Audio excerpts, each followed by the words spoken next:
அவனுக்கு ராமன் தான் காட்டுக்கு போகக்கூடிய செய்தியை கோசலையிடம் தெரிவித்து விட்டார். கோசலைக்கு மனம் கொஞ்சம் கஷ்டப்படுது. பிள்ளையை பிரிஞ்சிருக்கிறது அப்படிங்கிறது ஒரு சின்ன துன்பத்தை தருவதனாலே கோசலை மனசிலே ஒரு சங்கடம். என்னடா நம்ம பிள்ளை காட்டுக்கு போறானே அப்படிங்கிற மாதிரி.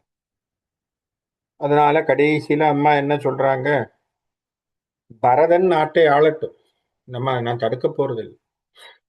ஆனா நீ காட்டுக்கு போகாம இருக்கிறதுக்கு உங்க அப்பா கிட்ட போய் நான் பிரார்த்தனையை வைக்க போறேன். அவர் அதற்கு செவிமடித்து நமக்கு நல்லதை செய்யட்டும் அப்படின்னு சொல்லி கோசலை கைகேயினுடைய அரண்மனைக்கு போகக்கூடிய இடத்துல நம்ம நிறுத்தணும் இல்லையா? ஏன்னா நான் அதை தடுக்கல. பரதனை அரசாள சொல்லக்கூடிய இடத்தை நான் தடுக்கவில்லை, செய்யட்டும். ஆனா ஒன்ன காட்டுக்கு போகிறத வேண்டாம், அந்த ஆணையை நிறுத்த சொல்லி அவளை நான் கேட்கப் போகிறேன் அப்படின்னு சொல்லி கோசலை தயரதன் இருக்கக்கூடிய கைகேயினுடைய அரண்மனைக்கு போகிறார். இப்ப அங்க என்ன நடக்க போகுது, அங்க என்ன விஷயங்கள் பார்க்க போறாங்க, அதுல அங்க என்ன நடக்கக்கூடிய பேச்சுக்கள் என்ன அப்படிங்கறத தான் நாம் இப்ப பார்க்க போறோம். அப்ப ராவனிடத்திலே சொல்லிவிட்டு கிளம்புகின்ற பொழுது, போகின்றாளை தொழுது புறவலன் அகம் மற்று அவள் தன்னையும் ஆற்றி இச்சோகம் தீர்ப்பவள் என்று சுமித்திரை மேகம் தோய் தனிக்கோவிலை மேயினான். அந்த தன்னிடத்திலே சொல்லிவிட்டு கௌசலையானவள் கைகேயினுடைய அந்தபுரத்திற்கு போகின்றவளை தொழுது அம்மாவை நமஸ்காரம் பண்ணிட்டு, அப்பாவும் இதன் பொருட்டு கஷ்டப்படுறாரே, அவர் நல்ல விதமாக தேர்ந்து வரட்டும், அவருக்கும் ஒரு நல்ல விஷயங்கள் கிடைக்கட்டும் அப்படிங்கிற மாதிரி நம்ம மனசுல ஒரு பிரார்த்தனையை பண்ணினுட்டும் அந்த இடத்திலே அந்த சோகத்தை தீர்க்கக்கூடிய ஒரு மாற்றாக துயர் நிலையை நீக்கக்கூடியவளாக இருக்கக்கூடிய சுமித்திரை என்று சொல்லக்கூடிய தன்னுடைய மற்றொரு சிற்றன்னையை தேடி ராமர் அவங்களுடைய வீட்டுக்கு அவர் போறார். அதாவது லக்ஷ்மணனுடைய இடத்துக்கு போறார். அதுதான் உண்மை. இப்ப லக்ஷ்மணனுடைய இடத்தை தேடி ராமன் போக போகிறான். அங்க போய் சொல்லித்தான் லக்ஷ்மணன் தானும் வருவதாக சொல்லக்கூடிய ஒரு இடம் நடக்க போகும். இப்போ கோசலையானவள் தயரதன் இருக்கக்கூடிய கைகேயினுடைய இடத்துக்கு வர, அங்க இருந்துதான் நம்ம கதையை பார்க்க போறோம். என்ன நடக்குது அங்க, என்ன நடக்குது, என்ன சீன் அப்படின்னு. ஏன்னா அங்க நடந்த விஷயம் கோசலைக்கு தெரியாது இல்லையா? அங்க நடந்த விஷயம் கோசலைக்கு தெரியாது, ராமருக்கும் முழுமையாக தெரியாது. ஏன்னா ராமர்கிட்ட சொல்லலே இல்லையா? ராமரிடத்திலே அப்பா ஒன்ன காட்டுக்கு போய் சொன்னார், பரதனை நாடாட சொன்னாருங்கிறது தான் தெரியுமே தவிர அங்க என்ன நடந்தது, ரெண்டு பேருக்குள்ள என்ன பேச்சுவார்த்தை, எதனால் அப்பா அந்த வாக்கு கொடுத்தார் அப்படிங்கறதெல்லாம் தெரியாது. ஆகவே கோசலை இப்ப போய்தான் தெரிஞ்சுக்க போறான். இப்ப கோசலை உள்ளே நுழைகிறாள். நடந்த கோசலை கேகேய நாட்டு இறை மடந்தை கோயிலை எய்தினாள். மன்னவன் கிடந்த பார்மிசை வீழ்ந்தனர், கெட்டு உயிர் உடைந்து பொழுதின் உடல் விழுந்தனவே. உள்ள நுழைகின்ற பொழுது தயரதன் கீழே விழுந்திருக்கான். ஏற்கனவே தெரியும் தானே, தயரதன் அவ்வளவு கிட்டத்தட்ட மன்றாடி மன்றாடி மன்றாடி கைகேயினுடைய காலிலே விழுந்து வேண்டாம் அந்த வரத்தை விட்டு விடுன்னு சொல்லக்கூடிய இடத்திலும் கூட கைகேயி பிடிவாதமாக ராமன் காட்டுக்கு போகணும் அப்படிங்கிறத ரொம்ப ரொம்ப ரொம்ப பிடிவாதமாக அவள் அதை சொல்லிக்கொண்டே இருந்தாள். பரதன் நாடாள வேண்டும், ராமன் காட்டுக்கு போகணும், இதுதான் அவளுடைய கோரிக்கை. இதுல கொஞ்சம் கூட மாத்திக்க மாட்டேன். இதுல எதையாவது ஒன்ன விடு அப்படின்னு சொன்னா நீங்க வாய்மை தவறியவர், ஆகவே நான் உயிரை விட்டுருவேன். இதே வார்த்தையை சொல்லி சொல்லி கிட்டத்தட்ட இது என்னன்னா இந்த எமோஷனல் பிளாக்மெயில்னு சொல்லுவாங்க. ஆங்கிலத்திலே இதுக்கு பேர் எமோஷனல் பிளாக்மெயில். எமோஷனல் பிளாக்மெயில்னா என்ன? பாவம், அவர் பாவம் பரிதாபம் பார்க்கக்கூடியவரை இவர்கள் எமோஷனலாவே பேசுறது. நீ இல்லைன்னா நான் போயிடுவேன், இறந்துருவேன், இப்படிங்கிற மாதிரியே டார்ச்சர் பண்ற மாதிரியே பேசினா அவர்கள் திரும்ப திரும்ப அதற்குள்ளே போய் மாட்டிக்கொள்வார்கள். தயரதனின் நிலையும் அப்படித்தான் ஆகிவிட்டது. கைகேயி அவரிடத்திலே எமோஷனலா பேக்மெயில் பண்றான். என்ன? நீ கொடுக்கலன்னா நான் செத்துடுவேன், நீ கொடுக்கலன்னா தீமூட்டி இறந்து விடுவேன், நீ கொடுக்கலன்னா நான் செத்து போயிடுவேன். இப்படியே சொல்றதுனால அந்த பாவம் தனக்கு வேண்டாம்ங்கிற ஒரு எண்ணமும் தயரதனிடத்திலே இருக்கு. ஏன்னா தயரதனுடைய அரசாட்சியை பற்றி பாலகாண்டத்துல நம்ம விரிவா படிச்சோம். எப்பேற்பட்ட அரசாட்சி! அயோத்தியா என்று சொன்னால் பகைவர்கள் அற்ற பூமியாக வைத்திருந்தான் தயரதன், இல்லையா?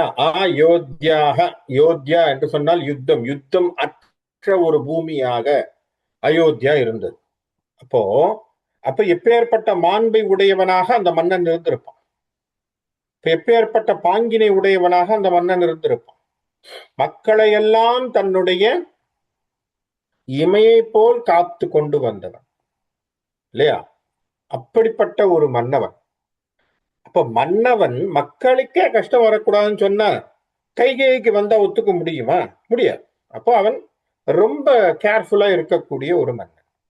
அதனால அவன் என்ன ஆயிடுச்சு, எவ்வளவோ கேட்டு பார்த்தும் கைகேயி எதற்கும் ஒத்துக்கலைன்னு சொன்ன உடனே ஈந்தேன் ஈந்தேன் ஈந்தேன் அப்படின்னு சொல்லி அந்த வரங்களை கொடுத்துட்டு அவன் என்ன சொல்லித்தான், உன்னுடைய பரதன் நாடை ஆளட்டும், நான் வானுலகம் ஆளுகின்றேன் என்கின்ற வார்த்தையை அவனே விட்டுட்டான், இல்லையா? கவனிக்க வேண்டிய வார்த்தை என்ன சொல்லிட்டாரு? காட்டுக்கு ராமர் போவார்னு சொல்லல, நாட்டை பரதன் ஆளட்டும், நான் வானுலகம் போய் ஆழ்கின்றேன். என்ன, நான் உயிரோட போறேன்னு சொல்லிட்டான். இவனுக்கு அந்த விஷயம் நடக்க போகுது அப்படிங்கிறதை தயரதன் வாயிலாகவே கைகேயிக்கு சொல்லிட்டான். கைகேயி அப்பொழுதும் மனம் மாறவில்லை, அப்பொழுதும் விடாபிடியா இருந்துட்டு அவன் என்ன பண்ணிட்டா, இவர் மூர்ச்சையாகி கீழே விழுந்தா அவன் என்ன பண்ணான், நேரா போய் தூங்க போயிட்டான். தனக்கு வேலை முடிஞ்சதுன்னு போய் தூங்க போயிட்டான். இப்பதான் கோசலை உள்ளே நுழைகிறாள். இப்ப நடந்த கோசலை இங்க நடந்து கிடக்கக்கூடிய தயரதன் பார்மிசை விழுந்தனன் கீழே படுத்திருக்கிறான். கீழே விழுந்ததை பார்த்தவொடனே இவ பதபதைக்கிறான். ஐயோ, கணவனுக்கு என்ன ஆச்சோ, ஏன் இப்படி கீழே கிடக்கிறார், ஏதாவது உடம்பு சரியில்லையா, எதனால் அவள் கீழே விழுந்திருக்கிறார் அப்படின்னு சொல்லி ஓடுறான். ஓடி அவளை பார்த்து கதறா. என்ன கதறா? பிரியார் பிரிவு ஏது என்னும் பெரியோய் தகவோ என்னும் நெறியோ அடியேன் நிலை நீ நினையா நினைவு ஏது என்னும் வரியோர் தனமே என்னும் தமையேன் வலியே என்னும் அறிவோ வினையோ என்னும் அரசே அரசே என்னும். எத்தனை எண்ணும் போட்டிருக்காரு பார்த்தீங்களா? அதான் கம்பன். அத்தனை எண்ணும் போட்டது மாதிரி தான் நிறைய பேர் அதுக்கு பின்னால் வந்திருக்கக்கூடிய கவிஞர் கண்ணதாசன் முதற்கொண்டு இவருடைய பாணியிலே தான் எடுத்தார்கள். இந்த வண்ணம் சொன்னது, எண்ணம் சொன்னது, பாவைன்னு சொன்னது, இது எல்லாமே ஒரே வார்த்தையை திரும்ப திரும்ப திரும்ப அவர்கள் உபயோகித்து பாடல்கள் எழுதியதற்கு காரணம் கம்பனை ரசித்தவர்களாக இருந்ததினால். அப்ப என்னென்னலாம் சொல்றார்? பிரியார் பிரிவு ஏது என்னும், பிரியக்கூடாதவர்கள் பிரிய காரணம் என்ன, இல்லையா? கோசலை தயரதனை பார்த்து கேட்கிறா, பிரியக்கூடாதது பிரியது அப்படின்னு என்ன அர்த்தம்? தயரதனும் கைகேயியும் மிகவும் அரசாட்சியிலே ஒத்ததாக அங்கே இருவரும் அன்போடு இருந்தவர்கள். இப்ப அவளை காணோம், இவர் கீழே கிடக்கிறார். இதுவே சஸ்பிஷன் தானே.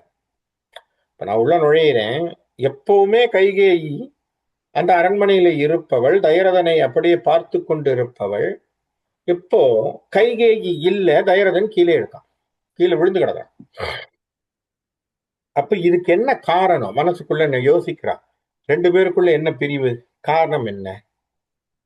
பெரியோய் தகவே என்னும், பெருமை உடையவனே இது உனக்கு தகுதியா அப்படின்னு யோசிக்கிறான். டெரியோ அடியேன் நிலை நெறியோ அடியேன் நிலை. இப்போ இந்த நிலை சரியா அப்படின்னு யோசிக்கிறார். நீ நினையா நினைவு ஏது என்னும். இந்த நிலை என்பது நீ நினைக்காமல் உனக்கு வந்ததா? அப்படி வந்ததற்கு காரணம் என்ன? சரியா? நீ நினையா நினைவு ஏது, என்ன காரணம்? உனக்கு ஏன் இப்படி நடந்தது? நீ யோசிக்காமலே நடந்து விட்டதா? தயரதா நீ போர் படைக்கலங்களை கொண்டு பகைவனை, பெரிய அசுரனை போரிலே ஜெயித்தவன் நீ இல்லையா? அசுரனை போரிலே ஜெயித்தவன். தேவர்களுக்கும் மூவர்களுக்கும் பிரச்சனைனா தசரதன் கிட்ட ஓடி வந்து, தசரதா நீ எங்களுக்கு துணையா நில்லுன்னு சொல்ல, அவன் தேவர்கள் சார்பாக நின்று போர் செய்து தேவர்களுக்கு வெற்றி பெற்று கொடுத்தவன்.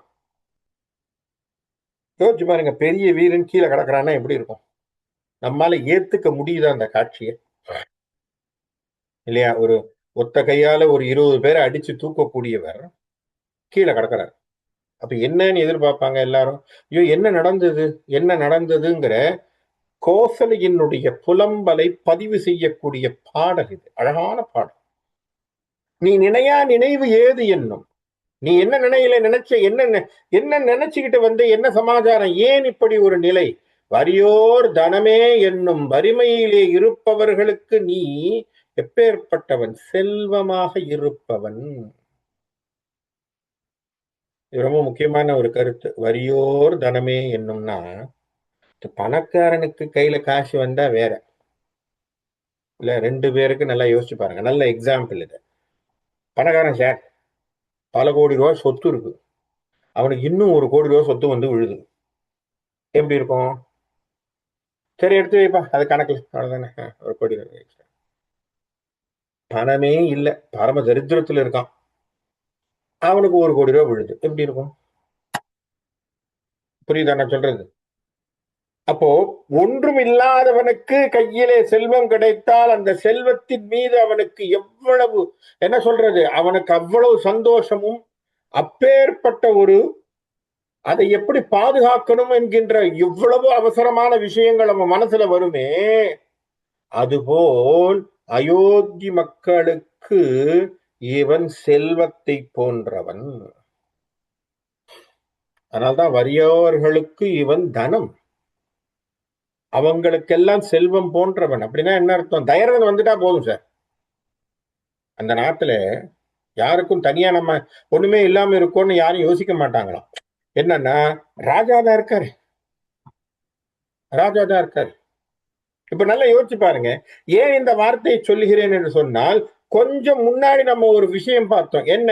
ராமருக்கு பட்டாபிஷேகம்னு சொல்லுகின்ற பொழுது மக்கள் என்ன சொல்றாங்க? எம் பிள்ளைக்கு பட்டாபிஷேகம் வர்றாங்களா இல்லையா? இல்லையா? எம் பிள்ளைக்கு பட்டாபிஷேகம். தயரதனுக்கு ராமன் பிறந்த உடனே பெரியோர்கள் என்ன சொன்னாங்க? எனக்கு இனி பிள்ளை தேவையில்லை, அவன் தான் எம் புள்ளேன்னாங்க. வந்ததா இல்லையா? கம்பன்ல பாட்டு இருக்கேன். அவன் தான் எனக்கு எம் புள்ள, எனக்கு பிள்ளை தேவையில்லை. ஏன்னா எங்கள் பிள்ளைக்கனியை தீர்க்கக்கூடியவனாக ராமன் அங்கே வந்து விட்டான். அப்ப எப்பேற்பட்ட ஒரு உத்தமமான நிலையிலே தயரதன் இருந்திருக்க கூடும் அயோத்தியில். அப்போ வறியோருக்கு தனம் போல இருப்பவன், தமியோன் வலியே, எல்லோருக்கும் வலிமை எப்படி துணையாக இருக்குமோ அதுபோல் துணையாக இருப்பவனே. அறிவோ வினையோ என்னும். இது என்ன காரணம்? இது உன்னுடைய அறிவினால் ஏற்பட்டதா? அறிந்து செய்யாத ஊழ்வினையினால் ஏற்பட்டதா? அப்பா அரசே அரசே அரசே, உனக்கு என்ன நடந்தது? தயரதா உனக்கு என்ன நடந்தது? ஏன் இப்படி கீழே விழுந்து கிடக்கிறாய்? ஒரு மனைவியினுடைய அழகான புலம்பலின் பதிவு. அதுல எத்தனை விஷயங்களை ஒப்புமையாக வைத்து சொல்கின்றான் என்பது நமக்கு கம்பன் என்கின்ற ஒரு மாபெரும் கவிஞன், அவன் கவி சக்கரவர்த்தி என்று பேசக்கூடிய இடத்திலே ஏன் இன்னும் இருந்து கொண்டிருக்கிறான் என்பதற்கு இதுதான் உதாரணம். இது ஒரு பாட்டு உதாரணம். சரியா? என்ன சொல்லுவோம், ஒரு ஒரு சோறு எடுத்து பார்த்தா அந்த சோறு வெந்திருக்கான்னு பார்ப்போம் இல்லையா? ஒரு பானை சோற்றுக்கு ஒரு சோறு பதம்ங்கிற மாதிரி கம்பன்ல ஒரு பாட்டு பார்த்தா போதும், கம்பனுடைய கவித்துவம் என்னங்கிறது நம்ம எல்லாருக்குமே புரிஞ்சும். சாதாரண புலம்பல், அந்த புலம்பலிலே என்ன கொண்டு வந்து வைக்கிறான் பாரு. அங்கே என்ன மேலான கருத்துக்களை கொண்டு வந்து வைக்கக்கூடியவனாக கம்பன் சித்தரிக்க கூடிய கதாபாத்திரமாக அங்கே இருக்கு அப்படின்னு சொன்னா அதுதான் அவனுடைய உயர் இருக்கு. இப்ப இத்தனையும் படிச்சுட்டு இன்னும் கதறான். என்னன்னா அவளுக்கு ஆன்சர் கிடைக்கல, தயரதன் எதுவும் பேசல, அவர் அப்படியே கீழே இருக்கார், படுத்திருக்கார். இருள் அன்றிட உற்று ஒளிரும் இரவிக்கு எதிரும் திகிரி உருளத் தனி உய்த்து ஒருகோள் நடையின் கடைக்கான் உலகம் பொருள் அற்றிட முற்றுரும் அப்பகலில் புகுத்தற்கு என்றோ அருளக் கருதிற்று இதுவோ அரசர்க்கு அரசே என்னும். அப்பா, எல்லாருக்கும் பெரியவனாக அரசனுக்கெல்லாம் அரசனாக இருக்கக்கூடிய சக்கரவர்த்தியானவன் தசரதன் இல்லையா? அப்போ எப்பேற்பட்டவன்? ரவி என்று சொன்னால் சூரியனுக்கு ஒப்பானவனாக இருக்கின்றான். எப்பேற்பட்டவன்? இருள் அற்றிட உற்று ஒளிரும் ரவிக்கு. இருள்மை என்று சொல்லக்கூடிய நாட்டிலே இருக்கக்கூடிய பல விஷயங்கள், அவற்றை போக்கக்கூடிய சூரியனாக இருப்பவன் அங்கே அயோத்தியை ஆண்டு கொண்டிருக்கக்கூடிய தசரதன். எதிரும் திகிரி, அது எப்படி அந்த சக்கரம் போல் சுழன்று அவன் தன்னுடைய வேலையை செய்து கொண்டிருக்கிறான், எப்படி அந்த சூரியனானவன் இருளை ஓட்டி கொண்டிருக்கிறதோ அதுக்கு ஒப்பானவனாக தயரதன் செயல்படுகின்றான். சரியா? அவனுடைய ஆணைக்கு உட்பட்டு அந்த நகரமும் அந்த நாடும் அதை சுற்றி இருக்கக்கூடிய எல்லா இடத்திலையும் வளங்களும் நல்ல விதமான செல்வங்களும் அறியாமை என்பதை போக்கி மக்கள் எப்பொழுதுமே வறுமையற்றவர்களாக வாழ்ந்து கொண்டிருக்கிறார்கள். அப்போ இது எல்லாமே முடிவடையக்கூடியதாக எப்ப நடக்கும்? ஒரு சூரியனுடைய அஸ்தமனம், சரியா? ஒரு உலகத்திலே கிரகங்கள் சுற்றி கொண்டிருக்கக்கூடிய சுழற்சியினுடைய நிறுத்தம், இது எல்லாமே எப்ப ஏற்படும்? ஊழி என்று சொல்லக்கூடிய பிரளய காலத்திலே ஏற்படும் இல்லையா? ஊழி என்று சொல்லக்கூடிய பிரளய காலத்திலே ஏற்படும். அப்போ பிரளய காலத்தினுடைய அழிவை போல ஏதோ ஒன்று உன்னை தாக்கியதா தசரதா? சொல்லுங்கள். அது போல ஏதோ ஒன்று உங்களுக்கு, அது போன்ற ஒரு பெரிய சோகமோ அல்லது ஏதோ ஒன்று உங்களை தாக்கியதா? திரையார் கடல் சூழ் உலகின் தவமே திருவின் திருவே நிறையார் கலையின் கடவே நெறியார் மறையின் நிலையே கரையா அயர்வேன் எனை நீ கருணையாலயனே என் என்று உரையா இதுதான் அழகோ உலகேழ் உடையாய் என்னும். எப்போன்னா கோசலை எங்கே வந்தாலும் கோசலை கண்ட உடனே தசரதன் எப்பவுமே என்னமா எப்படி இருக்கேன்னு கேட்பாரு. புரியுறதா? அவர் எந்த இடத்துல இருந்தாலும் என்னம்மா எப்படி இருக்க, என்ன சமாச்சாரம், என்ன வந்திருக்க அப்படின்னு கேட்பாரு. இப்ப என்ன சொல்றா? இப்போ இவ்வளவு சோர்வுற்று நான் இவ்வளவு கதறுகின்றேன், மண்ணா நீ கீழே படுத்துக்கிட்டு இருக்க, என்ன பாக்குற மாதிரி இருக்கு, ஆனா பேசல, ஏதோ சோர்வோட இருக்கிறியே, மண்ணா தயரதா உனக்கு என்ன போச்சு? என்னன்னு கூட கேட்கலையே நீ. அது அவருடைய நேச்சரே கிடையாது. தயரதனுடைய நேச்சர் கோசலையை கண்டவுடன் என்னம்மா ஏது எப்படி சமாச்சாரம் என்பதை நேரடியாக பேசக்கூடியவர். இப்போ கோசலை என்ன சொல்றா? தனக்கு இவ்வளவு புலம்பலை வைக்கிறாள். உனக்கு என்ன நடந்தது ஏது அப்படின்னு புலம்பி வருந்துகின்றாள். அவர் எழுந்து ஒரு வார்த்தை கூட ஏன்னு கேட்கல இல்லையா? நீ ஏமா அழறேன்னு சொல்லி ஆறுதல் கூட சொல்லவில்லை தயரதன். ஏன்னா தயரதன் அந்த அளவுக்கு சோகத்திலே இருக்கிறான். அவன் சொல்ல முடியாத சோகத்திலே ஆழ்ந்திருக்கிறான் இல்லையா? இன்னொன்னு, இப்ப இன்னொரு இடத்தையும் பார்க்கணும். தயரதன் வரத்தை கொடுத்ததுனாலே அவனுக்குள்ளே ஒரு விதமான, ஆங்கிலத்திலே சொல்வது போல் கில்ட்டி இன்டென்ஷன் அப்படின்னு சொல்லக்கூடிய வார்த்தை வருதா அப்படிங்கிறதையும் யோசிக்கணும். கில்ட்டி இன்டென்ஷன் என்னன்னு தெரியும் இல்லையா? ஐயோ நாமளா தேவையில்லாம வரத்தை கொடுத்துட்டோம், இந்த வரத்தினால் இன்றைக்கு நமக்கு பிரச்சனையை போச்சு அப்படிங்கிற ஏதோ ஒரு எண்ணத்தினுடைய சுழற்சியோ வருத்தமோ அவன் மனதிலே இருக்கக்கூடுமா தெரியல. சைக்கலாஜிக்கலா பார்த்தா இருக்கலாம். ஏன்னா என்னைக்கோ ஒரு நாள் வரத்தை கொடுக்கிறேன்னு சொன்னவர் அந்த அம்மா தக்க சந்தர்ப்பத்திலே இன்றைக்கு குடுன்னு அதை கேட்க, இவரும் தட்டாமல் அதை தருகின்றேன் என்கின்ற வார்த்தையை சொல்லிவிட்டார். ஆகவே ஆனால் அதனுடைய நிகழ்வாக நடக்கக்கூடிய விஷயம் என்ன? ராமன் தன்னுடைய உயிருக்கு உயிரான தன்னுடைய மைந்தன் ராமன் இனி அந்த நகரத்திலே இருக்க மாட்டான். 14 வருடங்கள் தயரதன் அந்த ராமனை பிரிய போகிறான். அந்த பிரிவு என்கின்ற சோகம், புத்தர சோகம் என்று சொல்லக்கூடியதான ஒரு விஷயம் தயரதனை வாட்டுகிறது. அதுக்கு அவர் என்ன நினைக்கிறார்னா மனசுல, ஒருவேளை நாம வரம் கொடுக்கிறேன்னு அன்னைக்கு நாம சொன்னதுனால இன்னைக்கு இந்த வரத்தினால் பாதிக்கப்பட்டது யார்? என் ராமன் இல்லையா? இப்ப யார் பாதிக்கப்பட்டது? ராமர் தானே பாதிக்கப்படுறார். அப்படிதான் அவர் நினைக்கிறார். ராமரனுடைய அவதார நோக்கம் வேற, அது வேற. நம்ம அது கதைக்கு பின்னாடி இருக்கு. சாதாரண மனோநிலையிலே மனிதனுடைய பாங்கிலே நம்ம யோசிப்போம். அப்ப அவர் என்ன நினைப்பார்? ஐயோ நம்ம அன்னைக்கு வரம் கொடுத்தோம், இந்த அம்மா இன்னைக்கு வரத்தை புடிச்சுக்கிட்டு நம்மள அன்னைக்கு நீ கொடுத்த பிராமிசை இன்னைக்கு வெயின்னு சொல்லிவிட்டான் இல்லையா? எவனோ ஒருத்தன் கையில வட்டிக்கு கையில காசுக்கு நம்ம கை நாட்டு வச்சுட்டு வந்துட்டோம். ஒரு 10 வருஷம் கழிச்சு நமக்கு ஓரளவுக்கு கையில காசு வரும்போது அவன் எல்லாத்தையும் கொண்டு வந்து பார், அன்னிலேருந்து இன்னி வரைக்கும் வட்டி ஈட்டி போட்டா எல்லாம் போச்சு, எல்லாத்தையும் திருப்தி பண்ணிக்கிறேன், நீ வீட்டை விட்டு காலி பண்ணுன்னு சொன்னா எப்படி இருக்குமோ? என்னன்னா நீ தான் வாய் விட்டுருக்க. அப்ப நம்ம என்ன யோசிப்போம்? ஐயோ அன்னைக்கு கையெழுத்து போடும்போது யோசிச்சு போட்டிருக்கணும் ஒண்ணு. ரெண்டாவது கையில காசு வந்திருக்கும் போது இவங்ககிட்ட கொடுத்து தொலைச்சிருக்கணும். ரெண்டாவது இதெல்லாம் நம்ம யோசிப்போமா இல்லையா?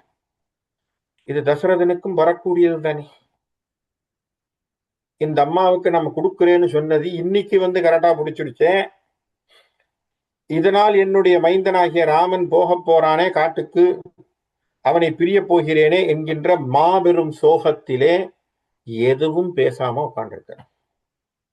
அப்போ அவரை பார்த்து இந்த அம்மா கோசலை அந்த துன்பத்தை சொல்லுகின்றாள். திரையார் கடல் சூழ் உலகின் தவமே இல்லையா?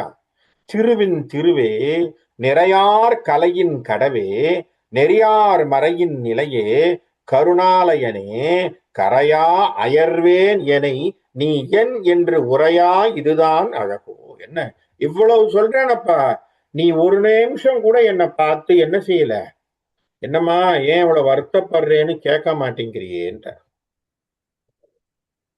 அதுக்கு மேல என்ன சொல்றார்? மின் நின்றனையமேனி வெளித்தாய் விட நின்றது போல். சரியா? மின் நின்ற அணையமேனி வெளித்தாய் விட நின்றது போல் உண்ணும் தகமைக்கு அடையா உரு நோய் உருகின்றது உணரான் என் என்று உரையான் என்னே இதுதான் யாது என அறியேன் மன்னன் தகமை காண வாராய் மகனே என்னும். இப்ப யார கூப்பிடுறா? மனதாலே ராமனை கூப்பிடுகிறாள். ஏன் ராமனை கூப்பிடுறா? அப்பாவுக்கு என்னமோ நடந்துருச்சுப்பா, அப்பா என்னமும் பேசாம படுத்திருக்காரேப்பா, ராமா நீ கேளு. மனசுல கேட்க புலம்புகின்றாள். யோசிச்சு பாருங்க, தயரதன் பிரிவுக்காகவும் தான் பிரிய போகிறேன் என்ற வருத்தத்திற்கும் ராமன் காரணமாக இருக்கிறான். தயரதனுக்கு மருந்தாகவும் ராமன் இருக்கின்றான். தயரதன் நாளை இறக்கின்ற பொழுது மோட்சத்திற்கும் ராமன் காரணமாக இருக்கின்றான். இருந்து இறந்து பிறந்து வரக்கூடிய அத்தனை காரணத்திற்கும் அத்தனை செயலுக்கும் ராமன் காரணமாக இருப்பதினாலே தான் நாம ராமாயணத்தை மோட்ச காவியம் என்று பேசுகின்றோம். ஏன் மோட்ச காவியம்? அந்த ஒரு நாம, அந்த ஒரு சொல், அந்த நாமத்தை ஜபித்து கொண்டிருந்தாலே மோட்சம். மனசுக்குள்ள ஒரு வைராக்கியம், ராமனை போன்ற எண்ணம். அவனை போன்ற வாழ்க்கை வேணும் என்கின்ற லட்சணம் நமக்குள்ளே புரியுறதா? அதை விட்டுட்டு ராமரை ஆராய்ச்சி பண்ணிட்டு உட்கார்ந்து இருந்தோம்னா வாழ்க்கை சரியா வராது. ராமரை ஆராய்ச்சி பண்றதுக்காக நம்ம வரல, அதை ஞாபகம் வச்சுக்கோங்க. பரம்பொருள் ஆராய்ச்சிக்கு உட்பட்டவர் அல்லர், அவர் அதுக்கு மேல. என்ன ஆராய்ச்சி? இது இந்த இடத்துல அவர் செஞ்சது சரியா, அது அந்த இடத்துல செஞ்சது சரியா அப்படின்னு நம்ம பல காரணங்களை மனதிற்குள்ளே குழப்பிக் கொண்டு இருந்தால் நமக்கு எந்த காவியத்தின் மீதும் எந்த இதிகாசத்தின் மீதும் ஒரு பற்று வராது. கேள்விகளை வைத்து தெளிவடைவதுங்கிறது வேற, முற்றாக நம்பிக்கை அற்றவர்களாக நாம இருப்பதுங்கிறது நம்முடைய விஷயம். ஆகவே தான் நம்ம என்ன சொல்றோம், ராமா என்கின்ற நான் சொல்லல, நான் பேசவே இல்லை. சிவவாக்கியரே தன்னுடைய ஒரு பிரபந்தத்திலே ஒரு பாட்டிலே ராம ராம ராம என்னும் நாமம் என்று சொல்லியே அவரே முடிக்கிறார். நான் சொல்லல, அவரே எழுதியிருக்கார். சிவனை பற்றி பாடிய சிவவாக்கியர், நீ உலகத்திலே ஒரு ராமநாம ஜபத்தை செய்தால் உனக்கு நல்லது மோட்சம் என்கின்ற வார்த்தையை சிவவாக்கியர் வாயிலாக வருகிறது என்று சொன்னால் சித்தர்கள் உணர்ந்த நாமம் ராமநாமம் என்பதை நாம் தெரிந்து கொள்ள வேண்டும். அப்ப அதுக்கேற்றது போலத்தான் அந்த நாமாவை நம்ம கையில எடுத்திருக்கிறோம்னா பெரிய விஷயமா வச்சிருக்கணும். இங்கே கோசலையும் ராமனை கூப்பிடுகிறாள். என்ன சொல்றா? அப்பாவுக்கு என்னமோ கஷ்டம், அப்பா மகனே நீ வா, வந்து பார், அப்பாவை என்னமோ பார், அப்பாவுக்கு ஏதோ கஷ்டமா இருக்கு பார். அப்படி இந்த சூழ்நிலையில அரண்மனையில விழா நடக்கணும், சரியா? வசிஷ்டர் எல்லாம் ஏற்பாடும் பண்ணியிருக்கார். வசிஷ்டர் தான் சுமந்திரனை கூப்பிட்டு, சுமந்திரா நீ போய் என்ன நடக்குதுன்னு பார்த்துட்டு வான்னார். சுமந்திரன் போனதுலதான் இவ்வளவு கலாட்டா. அவர் என்ன பண்ணார்? போனார், அரண்மனையில பார்த்தார், ஆளை காணோம். நேரா போய் கைகேயினுடைய அரண்மனைக்கு போனார். போன உடனே அம்மா கைகை என்ன சொன்னாங்க? போய் ராமனை கூட்டிட்டு வான்னாங்க. இவர் சுமந்திரன் நேரா ராமனை போய் சொன்னார். ராமர் எழுந்து உடனே கிளம்பி வந்தார். ராமர் வந்த உடனே ராமனுக்கு கட்டளையை போட்டார். ராமர் நேராக போய் கோசலை இடத்திலே சொல்லிவிட்டார். கோசலை இப்பொழுது நேராக கைகேயினுடைய அரண்மனைக்கு போய் தசரதனுடைய நிலையை பார்த்து கொண்டிருக்கிறார். இப்ப என்ன ஆகுதுன்னா, போன சுமந்திரனை காணும், வரவேண்டிய ராமனை காணும், வரவேண்டிய தயரதனை காணும், மற்ற எந்த மக்களையும் காணவே. என்ன நடக்குதுன்னு வசிஷ்டர் இப்பொழுது கைகேயின் அரண்மனைக்குள்ளே வருகிறார். இப்ப உள்ள நுழைகிறார். இவ்வாறு அழுவாள் இரியல் குரல் சென்று இசையா முன்னம். இதுல என்ன சொல்றாங்கன்னா, ஒரு கமெண்டேட்டர் சொன்ன அழகான வார்த்தையும் சொல்றாங்க. இவ்வாறு அழுவாள் இரியல். இப்போ கோசலை வாய் விட்டு அழ ஆரம்பிச்சுட்டான். மகனே ராமான்னு சொல்லி அவ அழ ஆரம்பிக்கிறான். இவங்க என்னன்னு சொல்றாங்க, இன்னொரு கமெண்டேஷன் எழுதும் போது அதுவும் அழகான வார்த்தை தான். ஆசா ஞான சம்பந்தமும் அவர் பேசுறார். என்ன சொல்றார்? இந்த சத்தமானது ராஜமண்டபத்திலே உட்கார்ந்து இருக்கக்கூடிய முனிவர்களுக்கும் மற்றவர்களுக்கும் கால விழுது. என்னவோ ஒரு அம்மா அழறது கேட்காத, என்ன சார் இது ஏதோ அழற சத்தம் கேட்குதுன்னா, அப்ப என்ன நடந்திருக்கு? அப்ப ஏதோ நடந்திருக்கு உள்ள. இல்ல ஒருவேளை தைரியனுக்கு ஏதாவது ஆயிப்போச்சா, உடம்பு இழந்து சரியில்லையா, ஏதோ ஒண்ணு பரபரப்பு இருக்குமா இல்லையா? அப்போ வசிஷ்டன் அவர் தானே தலைவர். அவர் என்ன பண்றாரு? நான் போய் பார்த்துட்டு வரேன்னு கிளம்புறாரு. நான் போய் பார்த்துட்டு வரேன் அப்படின்னு சொல்லி குரல் சென்று இசையா முன்னம், அந்த குரல் வந்ததை பார்த்துட்டு அந்த குரல் வந்து முடியக்கூடிய நிலையிலே கூட ஒவ்வாது ஒவ்வாது என, இது காலத்திற்கு பொருந்தாதே.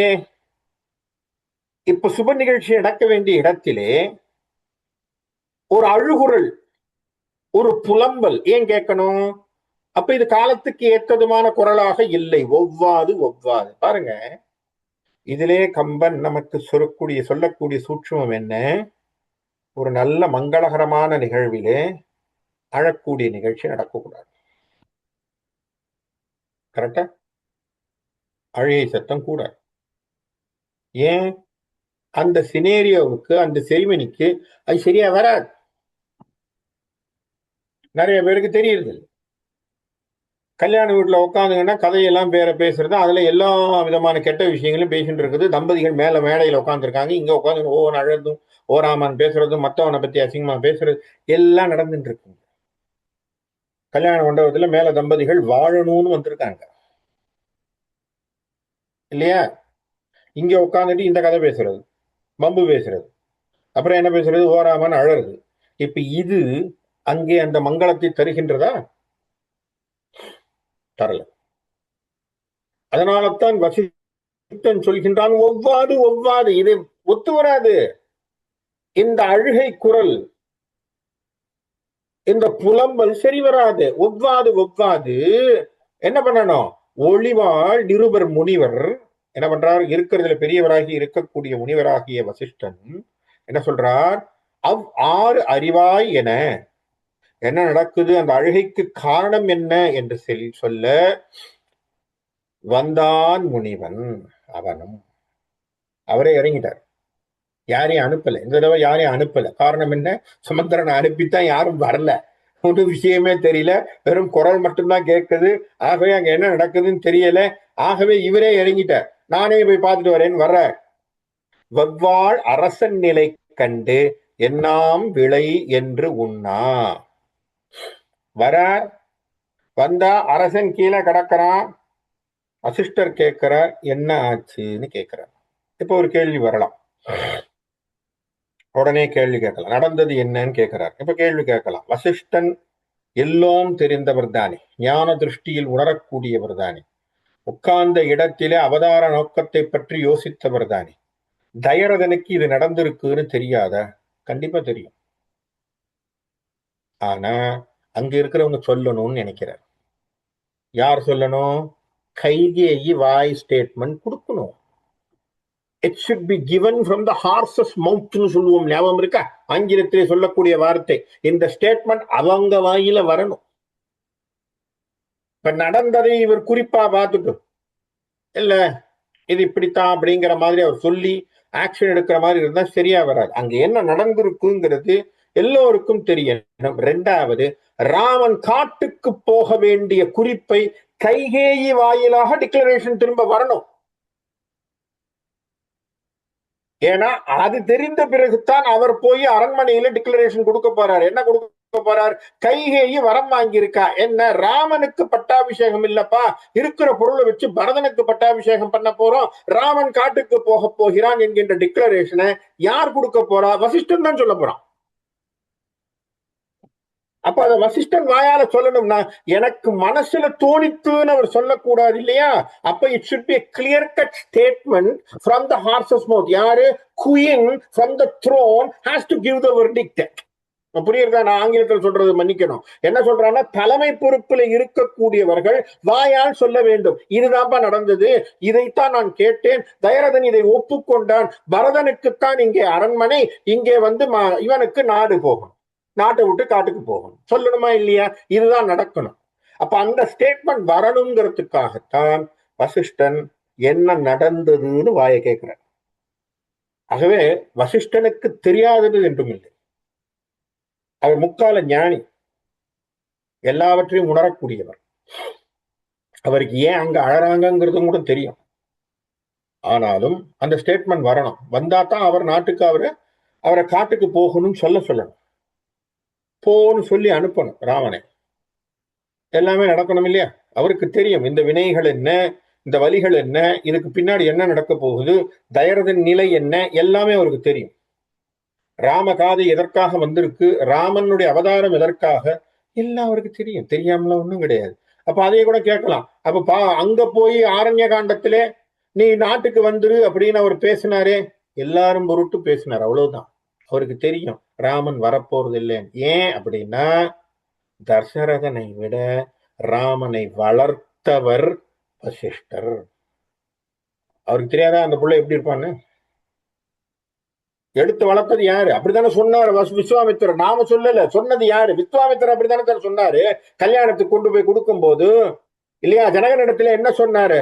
பெற்றவன், உடம்பினால் பெற்ற பயாலஜிக்கல் ஃபாதர் யாரு? தயரதன் சார். வளர்த்தது, அவனுடைய குணங்கள் எல்லாத்தையும் கொடுத்தது யாரு? வசிஷ்டனும் அருந்ததியும். அப்ப இப்படி யோசிச்சு பாருங்க, ராமனுடைய குணங்கள் வசிஷ்டனுக்கு தெரியாதா? வருமா இல்லையா? அதான் வேவ் லென்த். ஏன்னா அவருக்கு தெரியும் இவர் அந்த அந்த ஒரு முடிவு எடுத்தாருன்னா அந்த முடிவில் இருப்பார்.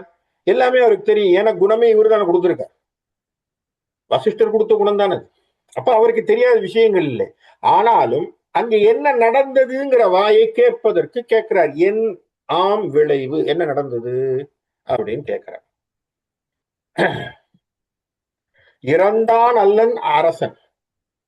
அவர் மனசுல ஓடுற மாதிரி இப்ப எழுதுறார் கம்பன். என்ன? இறந்தான் அல்லன் அரசன், இரவாது ஒழிவான் அல்லன், மறந்தான் உணர்வு என்று உண்ணா வன் கேகையர்கோன் மங்கை, துறந்தாள் துயரந்தன்னை துறவாது ஒழிவாள் இவளே, பிறந்தார் பெயரும் தன்மை பிறரால் அறிதற்கு எளிதோ. அருமையான வார்த்தை. தைரதனை பார்க்கிறார், சாகல. சரியா? இறந்தோம் இல்லை, இறக்கல தைரதன். அப்புறம் இரவாது ஒழிவான் அல்லன். அடுத்த வார்த்தையும் சொல்றார். என்ன சொல்றார்? இனி சாகாம இருக்க போறது இல்லை. வந்துருச்சு பாத்தீங்களா அவருக்கு. So he knows he is going to die. Right? அப்ப அவருக்கு தெரியுது, இறந்தான் அல்லன் அரசன், சாகல. இரவாது ஒழிவான் அல்லன், அவன் சாகாம இருக்க போறது இல்ல, நடக்க போகுது. மறந்தான் உணர்வு, இப்போதைக்கு அவன் தன்னிலை மறந்தவனாக இருக்கிறான். வன் கேகையர்கோன் மங்கை துறந்தாள் துயரந்தன்னை. அப்படி திருப்பி பார்க்கிற கேகேயி, கைகேயினுடைய முகத்திலே சந்தோஷம் இருக்கு பாருங்க. அங்கே ஒரு ஒரு சந்தோஷம் அவளுடைய முகத்திலே தெரிகிறது. சரியா? துறந்தாள் துயரம் தன்னை. இந்த ஒரு வார்த்தைக்கு இன்டர்பிரேஷன் எப்படி வேணா எடுக்கலாம் சார். இந்த ஒரு வார்த்தைக்கு லிட்ரலி நம்ம இன்டர்பிரேஷன் எடுக்கணும்னா அவ சந்தோஷப்பட்டா அப்படின்னு எடுத்துக்கலாம். சரியா? இன்னொரு இன்டர்பிரேஷன், ஆசான்ல இருந்து நிறைய பேர் எழுதக்கூடிய இன்டர்பிரேஷன், வித்தியாசமான இன்டர்பிரேஷன் என்ன சொல்றா? அவளுக்கும் ராமகாதைக்கு தான் ஒரு கருவியாக, தான் பழியை சுமந்து கொண்டவளாக, தனக்கு இனி அவப்பெயர் வரும் என்கின்ற எண்ணத்தை தெரிந்த பிறகு மௌனியாக அந்த மௌனத்திலே பரமானந்த நிலையிலே நின்றாள் என்கின்ற வார்த்தையை கம்பன் எழுதுகிறான்னு சில பேர் எடுக்கிறாங்க. ஒத்து வரலாம், இல்லைன்னு சொல்லல. ஏன்னா அதுக்கப்புறம் கைகேயி பேசியது மிக மிக மிக மிக மிக மிக குறைச்சல் தான், ரொம்ப பேசவே இல்லை. எப்படி இவ்வளவு பேசினா இல்லையா? அந்த மனசு கூனி சொல்லி கூனியினிடத்திலே இருந்து விஷயத்தை வாங்கின பிறகு மனசு மாறி தயரதனோடு சண்டை போட்டு பேசினா. இப்ப இன்னும் கொஞ்ச நேரத்தை கழிச்சு வசிஷ்டரோடும் பேசுவான். அந்த அளவுக்கு அவ பேசுறாளே தவிர அதுக்கப்புறம் அவள் மௌனியாகி விடுகிறாள். அப்போ அவளுடைய முகத்திலே பார்க்கின்றான், துயரத்தை காணவில்லை. ஏதோ மனதிலே ஏதோ சாதித்ததான ஒரு விஷயம் அவளுக்கு தோன்றுகிறது. இதுல கேரக்டராக மனிதனுடைய படைப்பிலே மனித படைப்பாக பார்த்தோம் என்று சொன்னால் கைகேயி சாதித்து விட்டதினால் அவள் சந்தோஷப்படுகிறாள் அப்படிங்கிறத வச்சுக்கலாம்.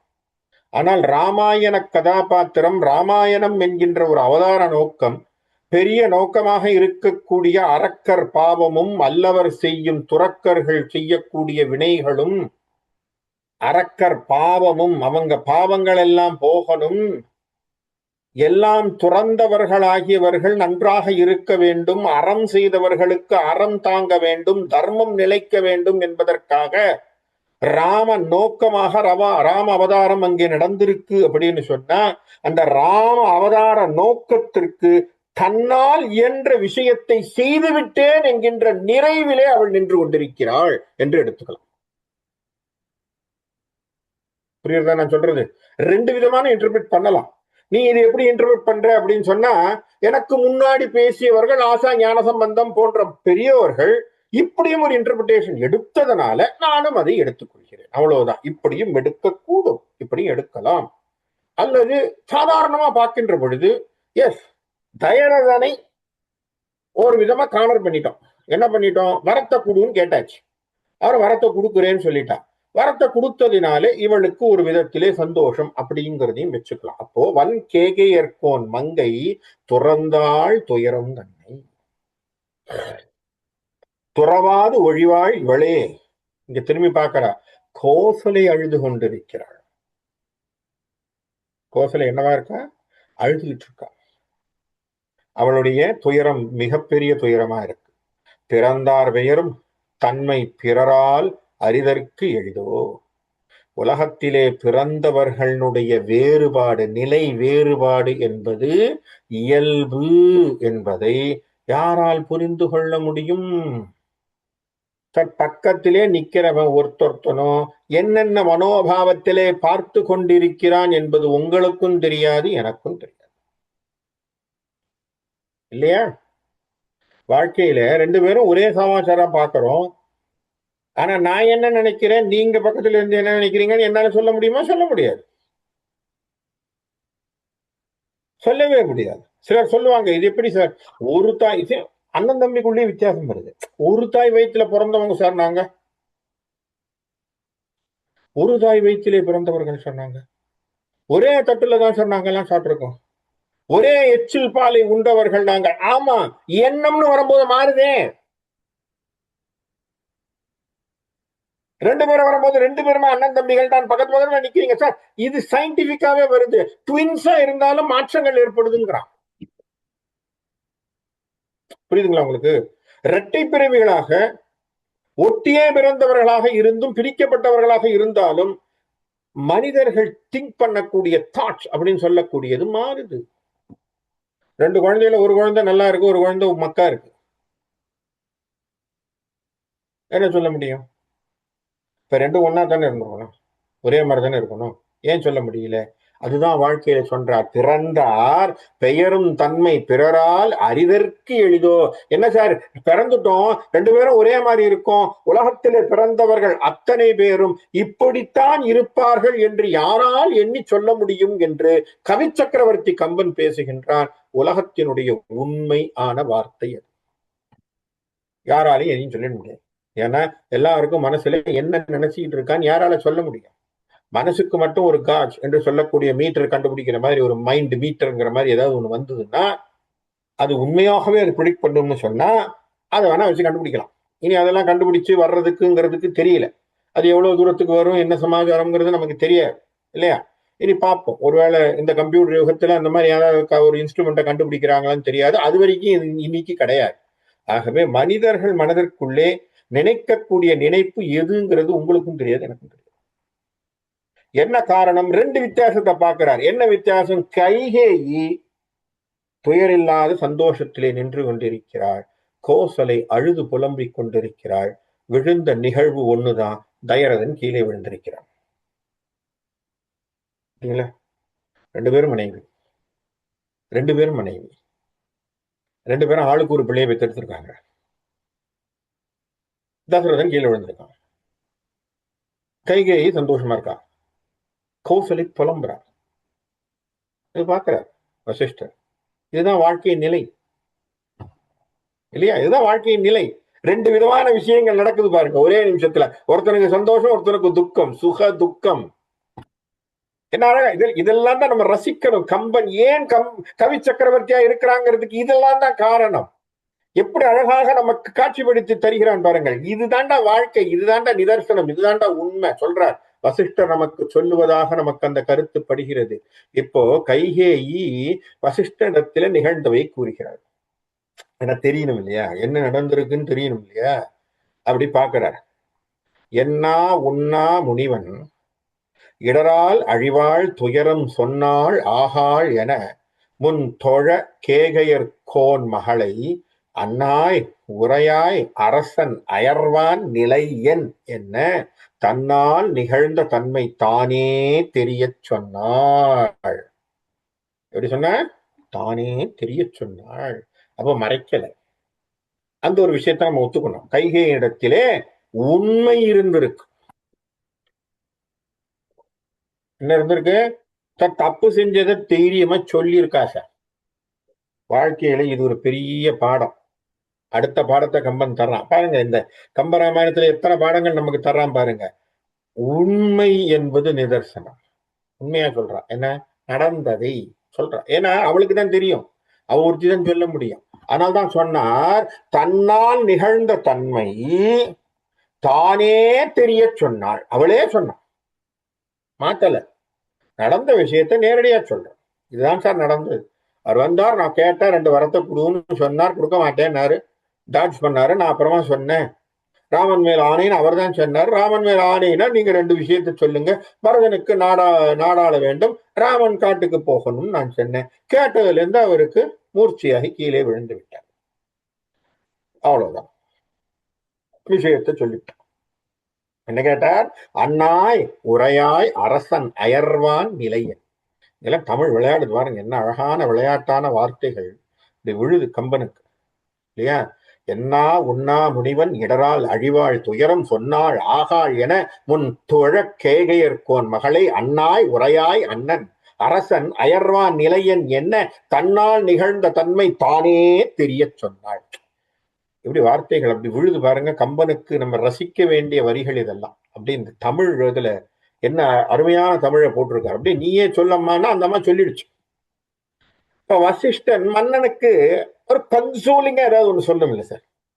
இப்போ வசிஷ்டன் வந்திருக்கார், வசிஷ்டன் பெரியவர், தயரதன் இப்போ கண்டிப்பாக ஆறுதலை வசிஷ்டனிடத்திலே கேட்பார் இல்லையா? கேட்காம இருக்க மாட்டார். ஏன்னா பெரிய முனிவர், அவர் தான் அங்க அமைச்சர், தலைமை குரு எல்லாமே. ஏன்னா குலகுரு, குல ரிஷி. சொற்றாள் சொல்லாமுன்னம் சுடர்வாள் அரசருக்கு அரசை பொத்தாமரை போல் கையால் பொடிசூழ் படிநின்று எழுவி கற்றாய் அயலேர் அவளே தருண்ணின் காதற்க அரசை எற்றே செயல் இன்று ஒழி நீ என்று என்று இரவான் என்றான். என்ன சொன்னான்? கீழே விழுந்திருக்கக்கூடிய அரசனை கையை பிடிச்சு தூக்குறான் வசிஷ்டன், சரியா? அப்படியே அவரை தூக்கி, நீ பல நூல்களை கற்றவனப்பா, கற்றாய். யார் சொல்றா? வசிஷ்டர் சொல்றார். நீ பல நூல்களை கற்றவன், கற்றாய் அயரேல். இவ்வளவு படிச்சவன் நீ சோர்வடையலாமா? அப்பனா அந்த காலத்துல பாருங்க, படிச்சவன் சோகத்திலே தாக்கியதாக சோகமுற்று மனச்சோர்வடைந்து இருப்பது என்பது தான் கற்ற கல்வியை அவன் சரிவர கற்கவில்லை என்கின்ற ஒரு காரணத்தை தந்து விடுகிறது. இல்லையா? நான் சொல்ற புரியுது உங்களுக்கு நிகழ்வு என்னன்னு? What is the purpose of education? முதல்ல ஒன்னையே டெவலப் பண்ண தெரியலன்னா what is the purpose of education கேட்கிறேன்.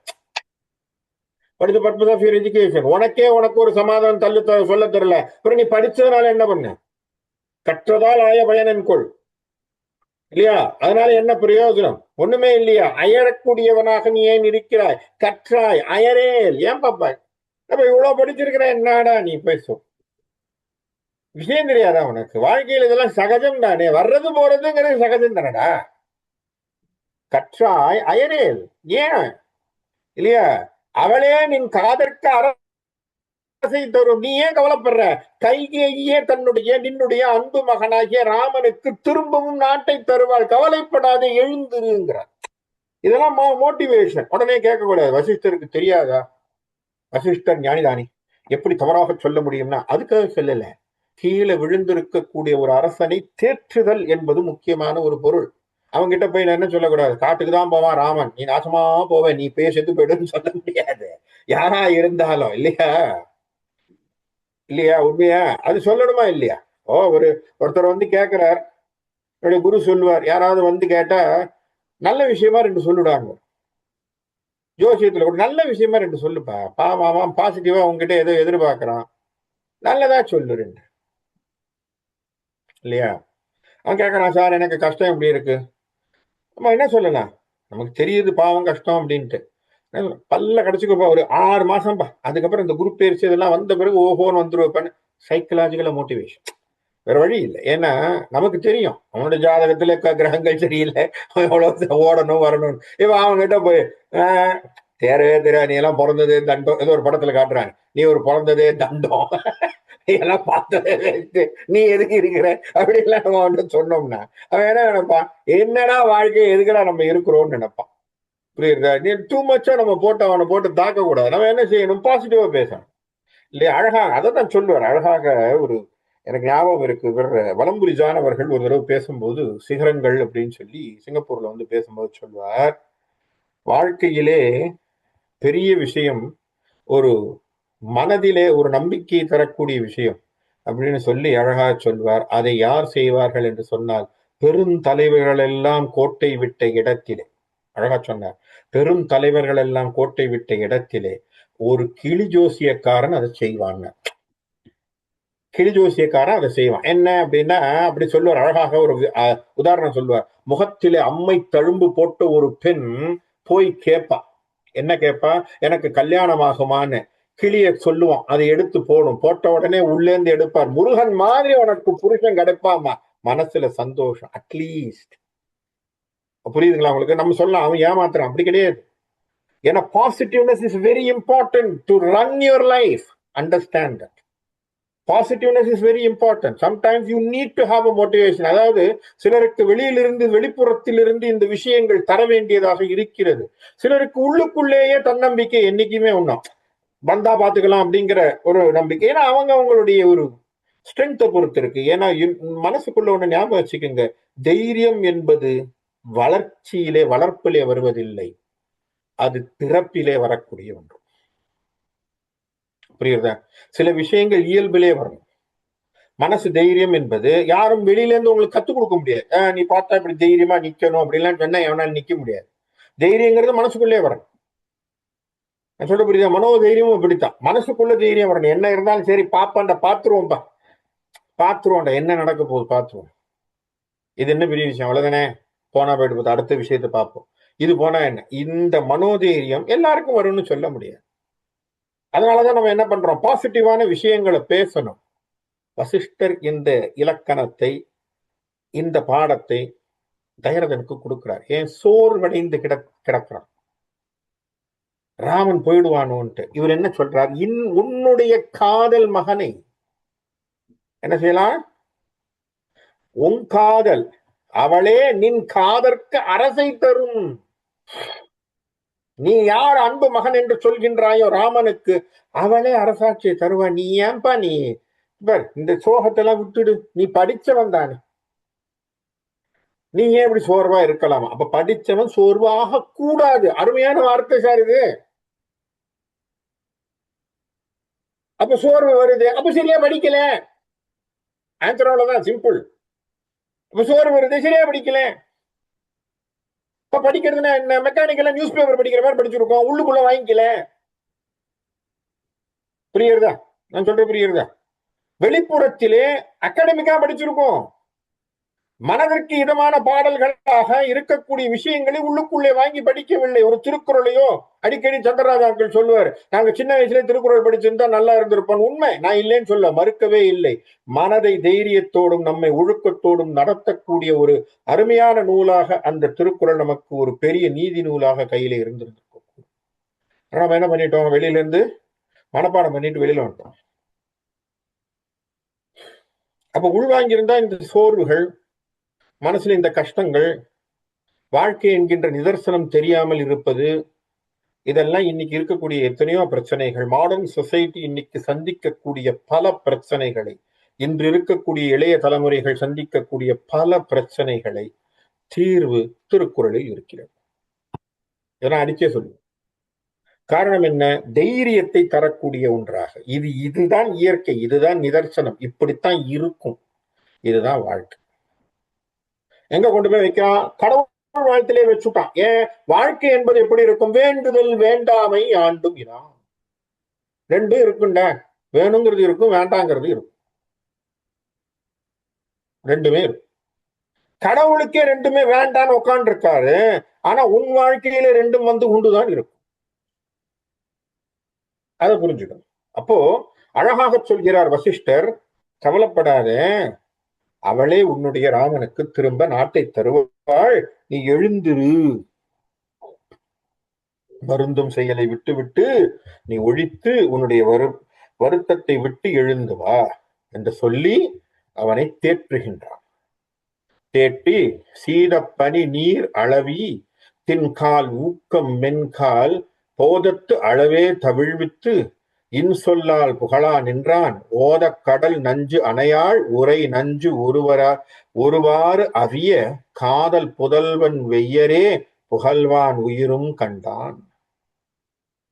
முனிவன் சொன்னக்கூடிய வார்த்தை எப்படி இருக்கான், அப்படியே அந்த மென்மையான காற்று வருடியது போல் அந்த தசரதனுக்கு இருந்ததாம். சீத பனிநீர் அளவி, குளிர்ச்சியுடைய பனிநீரை கலர்ந்த அழகாக வீசக்கூடிய தென்றல்.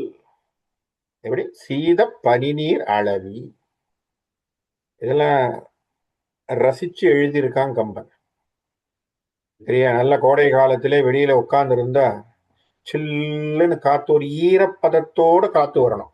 நான் சொல்ற புரியுதா? இந்த மழை எங்கேயாவது சமீபத்துல பெஞ்சிருக்கணும், அது ஒரு விதமான சாரலோட சேர்ந்து அந்த முகத்திலே அந்த சில்லுன்னு காத்து அந்த ஈரப்பதத்தோடு படுகின்ற பொழுது நமக்கு ஏற்படக்கூடிய அனுபவமே வேற இல்லையா? பனிநீர் அளவி, தின்கால் ஊக்கம் மென்கால். அப்படியே அழகா, கால்னா இந்த இடத்துல காத்துன்னு பேரு இல்லையா? கால்னா காத்துன்னு பேரு.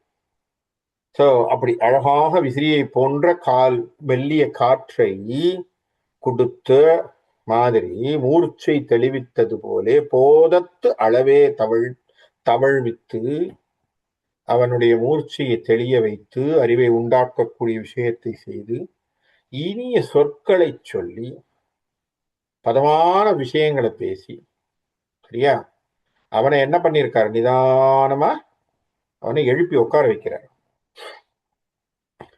அவனுடைய வார்த்தை, கைகேயி சொல்லியிருக்கக்கூடிய கேட்டிருக்கக்கூடிய வரம் பெரிய நஞ்சுதான், இல்லைன்னு சொல்லல. கடலின் கண் எழக்கூடிய நஞ்சை போன்ற கைகேயினுடைய வரம் இருக்கு. அன்பு மகனாகிய ராமன் பேரை சொல்லி தயரதனை எழுப்பான். அப்போ ராமனும் என்ன சொல்லிட்டு இருக்கான்? அது தயரதனும் என்ன சொல்லிட்டு இருக்கான்? ராமா ராமா ராமான் தான் ராமனை நினைச்சுட்டு இருக்கான். இப்ப அவன் மனசுலயே ராம ஜபம் தான் ஓடிட்டு இருக்கு.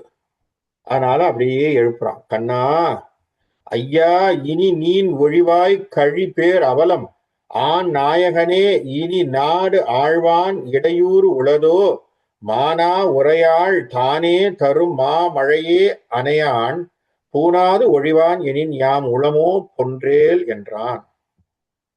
அவனுடைய சொல்லை கேட்டு கைகேயி மறுக்க மாட்டாள், அதாவது வசிஷ்டர் சொல்லக்கூடிய சொல்லை அவள் ஏற்பாள் என்கின்ற ஒரு நம்பிக்கையிலே தசரதன் பேசுறான். என்ன?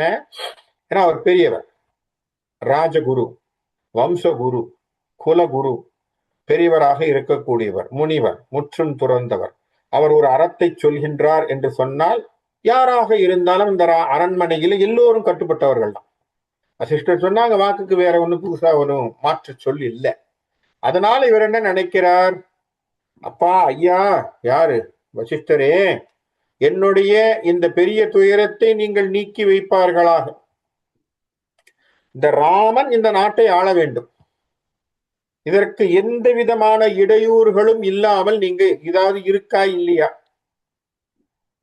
அவ கேட்ட வார்த்தைகள் அதற்கு தடையாக இருக்கும் என்று சொன்னால் அவளுக்கு நீங்கள் நல்ல விதமான புத்திமதியை சொல்லி ராமனுக்கு மீண்டும் அரசாட்சியை தருவதற்கு என்ன முடியுமோ, அவனை காட்டுக்கு போகாமல் ராமன் நாட்டை ஆள்வதற்கு எண்ணம் உண்டோ அதை நீங்கள் சொல்லுவீர்களாக என்று கேட்டுக்கொள்வது போல் வசிஷ்டனிடத்திலே அவன் கேட்கின்றான், தயரதன். அப்போ கேட்க போறான், அதையும் கேட்கிறான். நாம் என்றாம் முனிவன் தன்னை நினையா வினையேன் இனியான் பொன்றும் அளவில் அவனை புனைமா மகுடம் புனைவித்து. யாரே? ராமனை புனைவித்து. யாருக்கு? ராமனுக்கு நீங்கள் மகுடம் புனைவித்து ஒன்றும் வனம் என்று உண்ணா வண்ணம் செய்து என் உரையும் குன்றும் பழி பூணாமல் காவாய் கோவே என்றான். என்ன சொல்றான்? என்னுடைய வார்த்தையை, நான் வரத்தை தருகிறேன் என்று சொல்லி அவளுக்கு நான் சத்தியம் செய்தேன், இல்லைன்னு சொல்லல. அந்த வரத்தை கேட்டா கேட்டதுக்கு நான் தரேன்னு சொல்லிட்டேன். என்ன வரத்தை தரேன்னு சொன்னேன்? பரதன் நாட்டை ஆழ்வான், ராமன் காட்டுக்கு போவான்னு சொல்லிட்டேன். இனி வசிஷ்டரே, நீங்கள் அவளிடத்திலே பேசி ராமன் நாட்டை ஆழ்வதாக செய்து அவனுக்கு மணிமுகுடம் சூட்டுவதாக செய்து அவன் காட்டுக்கு போகாத வண்ணம் அவரை தடுப்பாயாக. அப்படி செய்ததினாலே நான் பழிபாவத்திற்கு ஆளாகாதவனாக இருப்பதையும் நீங்கள் காப்பாற்ற வேண்டும். ஏன் பழிபாவம் வரும்? ராஜா வார்த்தையை மாற்றி விட்டார் அப்படிங்கிற பேச்சு வரப்படாது இல்லையோ? வரத்தை கொடுத்துட்டார் ராஜா, மரத்தை கொடுத்துட்டு ராஜா பண்ண மாட்டேன்னு சொல்லிட்டாங்கிற பேர் வரக்கூடாது. அந்த பழிபாவம் இருந்தால் அதற்கு ஏதாவது ஒரு மாற்று இருந்தால் அதையும் நீங்க சொல்லுங்கோ. என்னுடைய விருப்பம் அவ்வளவுதான். என்ன, ராமன் காட்டுக்கு போகக்கூடாது, நாட்டை ஆள வேண்டும், அவன் அரசாட்சி செய்ய வேண்டும் அப்படின்ற சொன்ன உடனே வசிஷ்டர் அறிவுரையை சொல்கின்றான் கைகேயி. முனியும் முனியும் செய்கை கொடியாள் முகமே முன்னி, இனி உன் புதல்வர்க்கு அரசும் ஏனையோர் உயிருக்கும் உயிரும் மனுவின் வழி நின் கணவர்க்கு உயிரும் உதவி வசைதீர் புனிதம் மருவும் புகழே புனையாய் பொன்னே என்றான். வசிஷ்டர் என்ன பண்றான், திரும்பி பார்த்து கைகேயை பார்த்து சொல்றார், முனி எப்படி சொல்றார், உன்னுடைய புதல்வனாக ராமனுக்கு அரசாட்சியை கொடுத்துட்டு எல்லாருக்கும் நன்மையாக இருக்கும். என்ன, ஏன் அப்படின்னா மனு வழி வந்தவர்களுக்கு என்ன மரபு, மூத்தவனுக்குத்தான் அரசாட்சி, அது மற்றவங்களுக்கு கொடுக்கறது இல்லை. அப்ப மூத்தவனாகிய ராமனுக்குத்தான் அரசாட்சி தரணும்.